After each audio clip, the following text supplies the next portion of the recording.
Hi guys, আশা করি তোমরা সকলে ভালো আছো। আজকে আমি তোমাদের এক লাঞ্চ রেসিপি শেয়ার করছি। দুপুরে গরম ভাতের সাথে যদি এই রেসিপি থাকে তাহলে ভাত কিন্তু একটু বেশিই খাওয়া হয়ে যায়। তবে কিন্তু এই প্রসেসে রান্না করলে একটু বেশিই খেতে ভালো হয়। কয়েকটা পটল আর একটু সিদ্ধ করা আলু দিয়ে আর তার সাথে কয়েকটা মাছ, এই উপকরণগুলো দিয়ে আর এই প্রসেসে মাছের ঝোল বানিয়ে নাও তোমরা, আর দুপুরের লাঞ্চে জমিয়ে ভাত খাও। চলো এখন ভিডিওতে যাওয়া যাক। ফ্রেন্ডস, যদি তোমাদের এই রেসিপি ভালো লাগে তাহলে আমার এই ছোট্ট চ্যানেলটা সাবস্ক্রাইব করে অবশ্যই পাশে থাকবে আর বেল বটনটাও বাজিয়ে রাখবে এই রকম নতুন নতুন রেসিপির ভিডিওর নোটিফিকেশনের জন্য। আর বেশি দেরি নয়, এখন চলো ভিডিওতে যাই।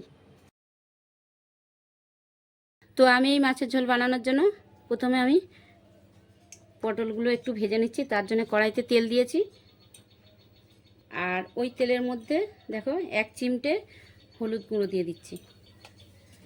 আর আমার এই কেটে রাখা পটলগুলো দিয়ে দিচ্ছি। পটলগুলো আমি 2 মুখ একটু এইভাবে ছুরি দিয়ে কেটে দিয়েছি যাতে খুব ভালো ভাজা হয়।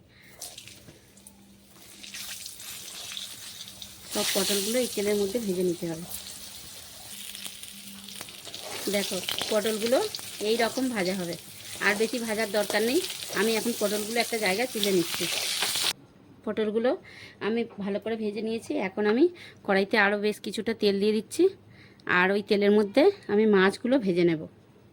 তো মাছগুলো আমি আগে থেকেই ধুয়ে লবণ হলুদ মাখিয়ে রেখেছি, আর একটু তেলও মাখিয়ে দিয়েছি যাতে মাছটা ভাজার সময় কড়াইতে আটকে না যায়। তো গরম তেলে মাছগুলো আমি দিয়ে দিচ্ছি। তো দেখো মাছগুলো খুব ভালো করে আমি লাল লাল করে ভেজে নিয়েছি, আর এখানে ভাজার সময় এই মাছটা ভেঙেও গেছে একটু। তো মাছগুলো আমি এখন তুলে নিচ্ছি। এখন আমি ওই তেলের মধ্যে ফোড়নে দিয়ে দিচ্ছি 1 চিমটে হিং দিয়ে দিয়েছি, আর দিয়ে দিচ্ছি এখানে একটু দারচিনি আর 4টে এলাচ। আর আমি দিয়ে দিচ্ছি দেখো পেস্ট করা পেঁয়াজ। আমি এখানে 2টো পেঁয়াজকে পেস্ট করে নিয়েছি। পেস্ট করা পেঁয়াজ এরকম ভাজা করে নিয়েছি আমি, খুব বেশি ভাজলে হবে না। এখন আমি দিয়ে দিচ্ছি পেস্ট করা রসুন আর আদা।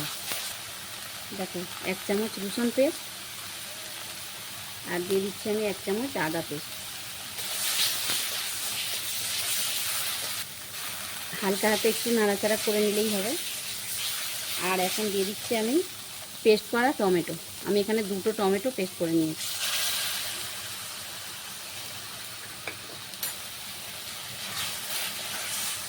দেখো রসুন পেঁয়াজ আদা টমেটো ঠিক এই রকম কষা হবে। রসুন আদার গন্ধ কাঁচা গন্ধ চলে যাওয়া পর্যন্ত কষিয়ে নিতে হবে। আর এখন আমি দিয়ে দিচ্ছি পর্যাপ্ত লবণ। এর সঙ্গে দিয়ে দিচ্ছি অল্প একটু চিনি, আর দিয়ে দিচ্ছি আমি কয়েকটা চেরা কাঁচা লঙ্কা ঝালের জন্য।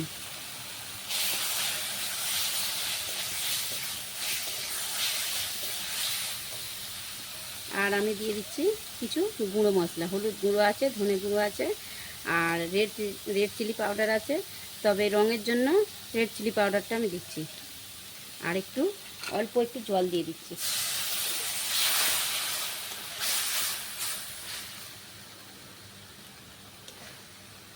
মশলা যখন সব ভাজা ভাজা হয়ে গেছে, এই দেখো মশলা যখন সব ভাজা ভাজা হয়ে গেছে তখন আমি দিয়ে দিচ্ছি ভেজে রাখা পটল।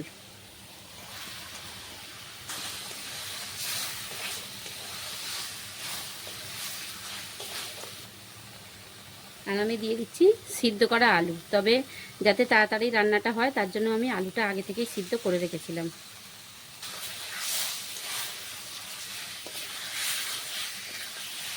এখন সব কিছু ভালো করে নাড়াচাড়া করে আর পটল সিদ্ধ করার জন্য জল দিয়ে দিতে হবে। জল দিয়ে দিচ্ছি আমি।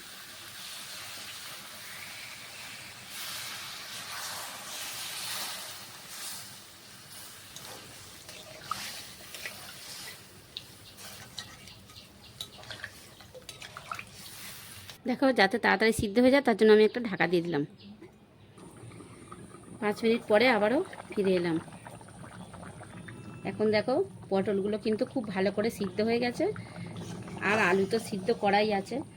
আর আমি যে মাছগুলো ভেজে রেখেছিলাম, ভেজে রাখা মাছ আমি দিয়ে দিলাম। তো মাছগুলো বেশি সিদ্ধ করতে লাগবে না, 2 মিনিট সিদ্ধ করলেই হবে। বন্ধুরা, এই রেসিপি তোমাদের ভালো লাগলে ভিডিওতে একটা লাইক করতে ভুলবে না, আর বন্ধুদের মধ্যে শেয়ার করে দেবে।